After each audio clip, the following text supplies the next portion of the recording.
disciples. My God. Hey.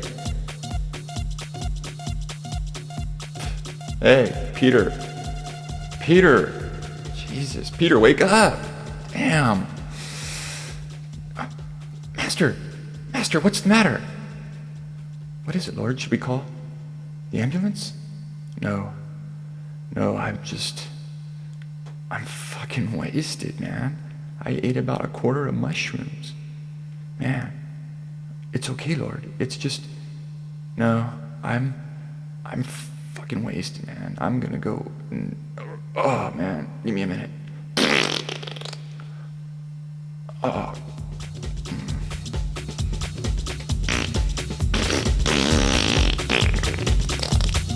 Oh, God. Where's he going?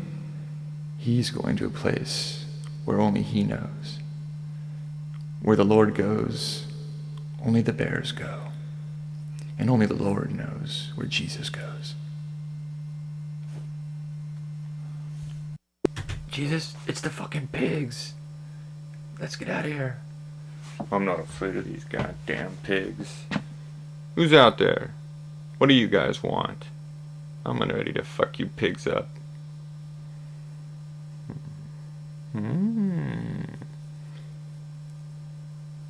We're looking for Jesus.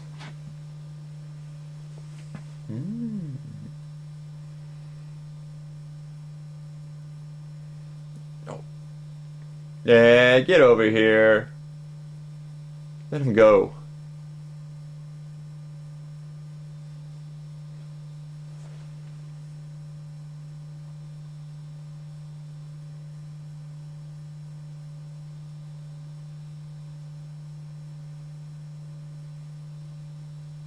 Look at his ass. Nice. Come on, Judas.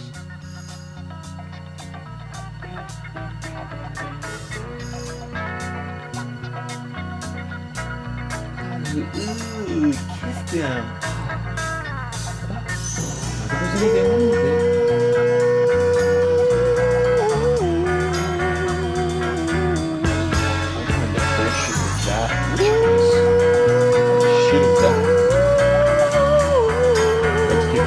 Boys. I was the third brother of five, doing whatever I had to do to survive. I'm not saying what I did was alright. Trying to break out of the ghetto was a day-to-day fight. Being down so long, getting up didn't cross my mind. But I knew there was a better way of life, and I was just trying to find. You don't know what you do till you put under pressure. Across 110th Street is a hell of a tester. Across 110th Street, pimps trying to catch a woman that's weak. Across 110th Street, pushers won't let the junkie go free. Across 110th Street, woman trying to catch a trick on the street. You baby, across 110th Street,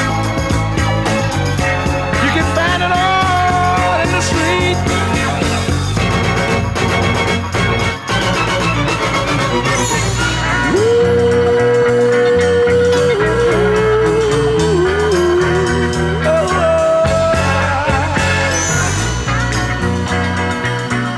I got one more thing I'd like to talk to y'all about right now. Hey brother, there's a better way out. Snorting that coke, shooting that dope, man, you're copping out. Take my advice, it's either live or die. You got to be strong if you wanna survive. The family on the upper side of town will catch hell without a ghetto around. In every city you'll find the same thing going down. Harlem is the capital of every ghetto town. Let me sing it. Across 110th Street, pimps trying to catch a woman that's weak. Across 110th Street,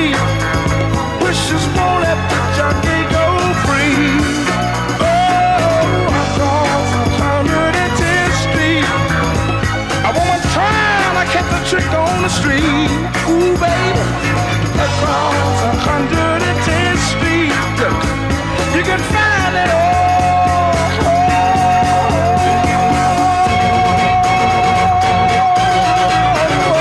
In the street, yes you can.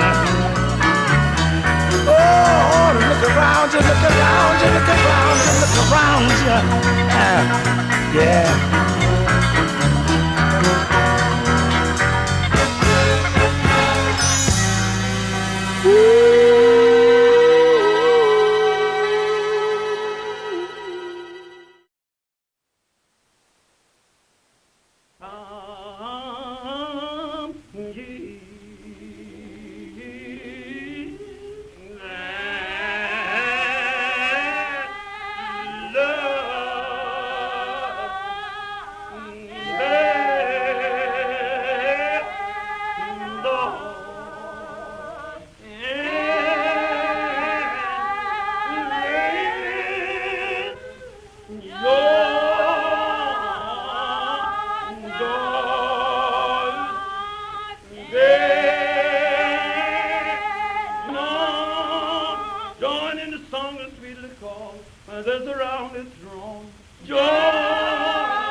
Hush not, child, and don't cry.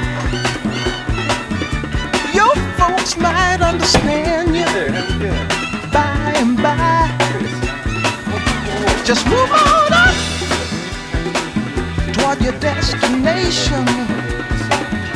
Though you may find from time to time complications.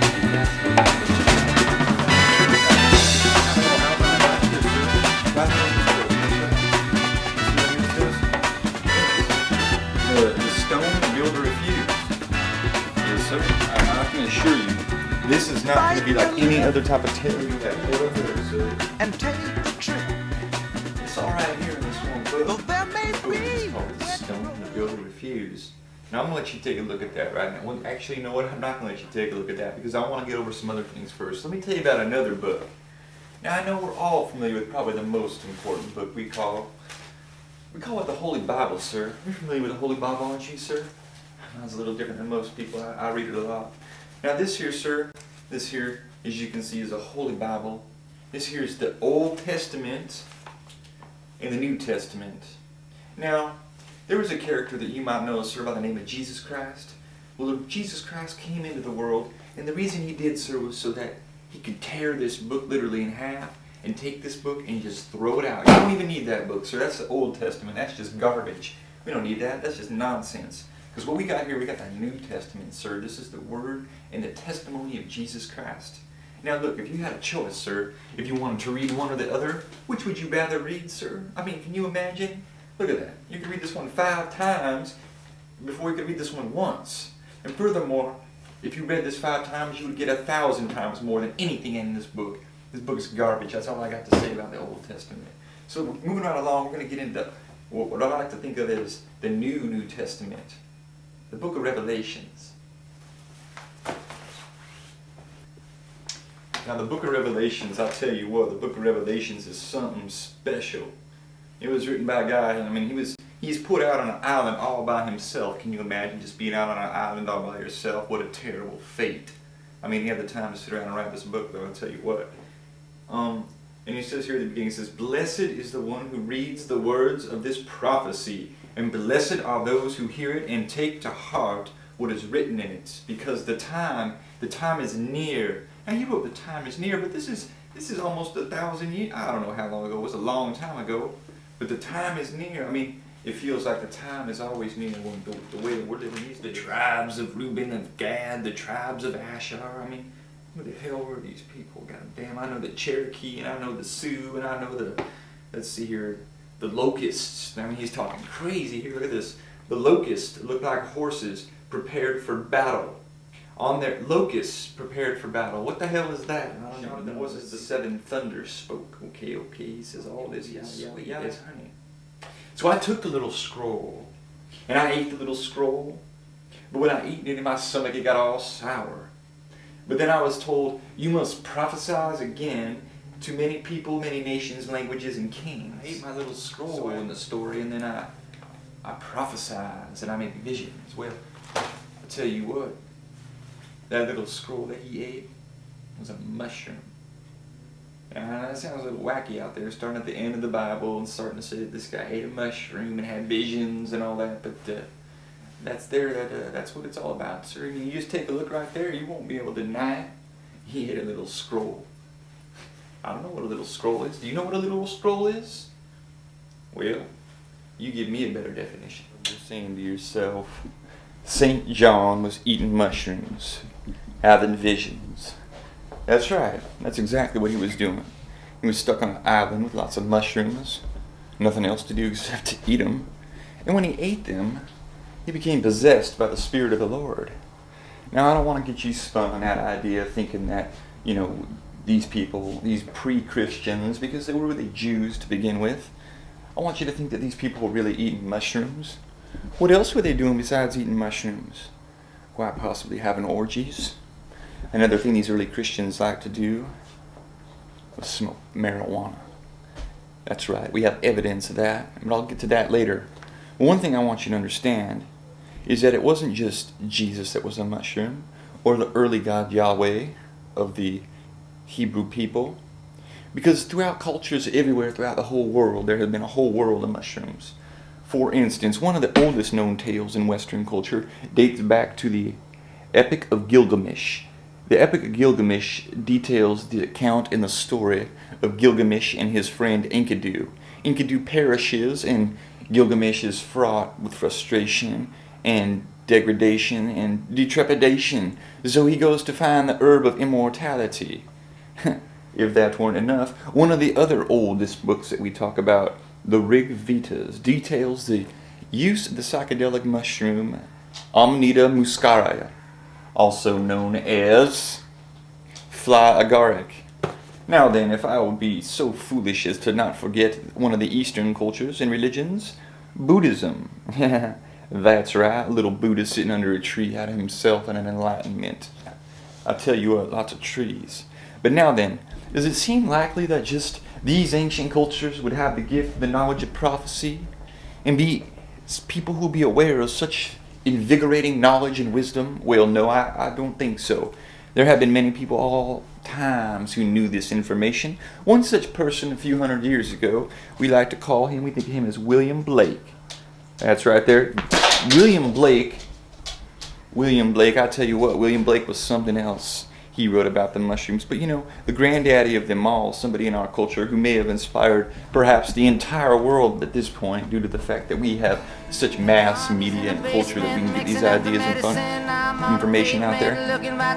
Bobby Dylan, that's right. One of the early pioneers of acid and psychedelic rock music. His songs earlier considered psychedelic rock music. It wasn't folk music. He himself said it wasn't folk music, and that's because it was psychedelic music. That's right. So this adventure of ours is going to go on here. We're going to talk about this here mushroom adventure and call it culture of the mushroomed people or something to that effect. I don't know, but at any rate, let the mushroom find you and you will find the mushroom. Maggie comes Fleetfoot, face full of black soot, talking at the heat. Yes, I could say a few things about the identity of Jesus. Though I'm not quite sure where to start on that question. It's very rather perplexing. I guess at the outset, if we were to look back at this concept of Jesus, we'd think of him as really rather like an ancient Superman, wouldn't we? A lot like Clark Kent, walking around the ordinary people, but possessing rather extraordinary powers. I realize that a lot of the ideas in the Bible sound rather impossible, but you see, of course, With God, all things are possible. Now, one of the most extraordinary ideas was put forth by a man named Allegro. I believe his name is John Allegro. I do believe I have his book. It came out in the late 60s or 1970s. I guess a rather strange ideas permeated in the late 60s, as we know. See, here is the title. And this here, of course, very interesting ideas is that Mr. Allegro put forth the idea that Jesus was a mushroom. Yes, of course, he said his name was a code word for mushroom, and Mr. Allegro was somebody who was a linguist trained at Oxford. He spoke Sumerian. I guess he didn't speak Sumerian. He was familiar with how to read ancient Sumerian, Greek, as well as Hebrew. Now, he was hired to help translate the Dead Sea Scrolls when they were first found, and he found this rather odd idea that these words in Hebrew translated into Sumerian spelt the names of mushrooms. Found it rather strange, and when he suggested this idea to his colleagues, of course, he was fired. There has been some new evidence come light. In fact, one of my colleagues recently back from a dig in Old Jerusalem, he came with an ancient artifact he brought. Now then, if you take a look at this, this is the artifact that my colleague brought back. Rather interesting object, isn't it? Now then, at first, these people didn't know what they had. You know, at first they thought they found some type of musical instrument. It seemed to have played music. Made a rather nice bubbling sound. Well then, you know, one of my other colleagues was looking at it, and he noticed that inside here there was some black charcoal stuff. So he took it down to the lab and he analyzed it, and he found it was cannabis sativa. So then, what it turned out to be was actually a water pipe. And it turned out that the ancient Israelis were actually smoking marijuana. Now, let me demonstrate how this works.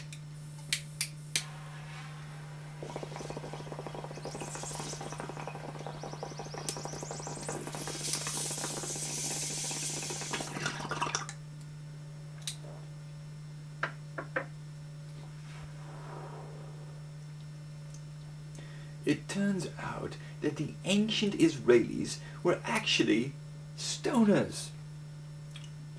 What they were doing, they were actually smoking marijuana in their church. And that was actually what their church revolved around, at least at one point we know, because we found this evidence, which suggests, of course, that, in fact, the ancient Jews were not even a race of people, but rather groups of people who chose to get high and smoke marijuana, and perhaps, as Mr. Allegro suggested, use mushrooms. And they were persecuting the Jews, not because they were Jews, but because they wanted to get high. Therefore, they had to take their practices underground. And this, of course, starts perhaps the first early underground idea of drug trade.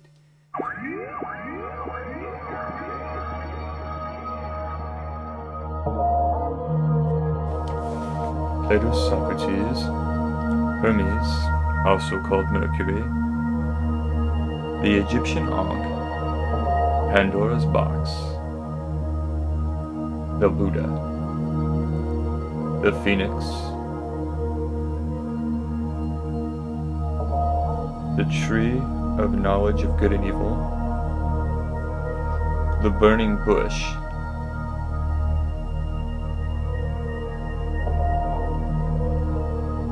Jesus on the cross, the alchemist's philosopher's stone,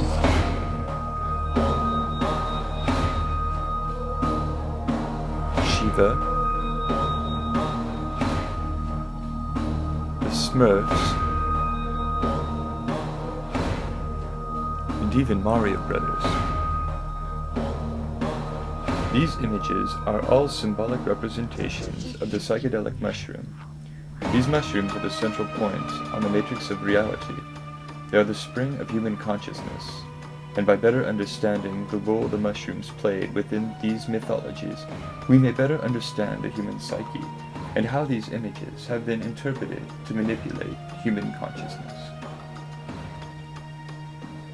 Psychedelic mushrooms, also called magic mushrooms, contain psychotropic alkaloids, which are chemicals which are molecularly much like our brain's own chemistry, and they have the ability to drastically change our perceptions.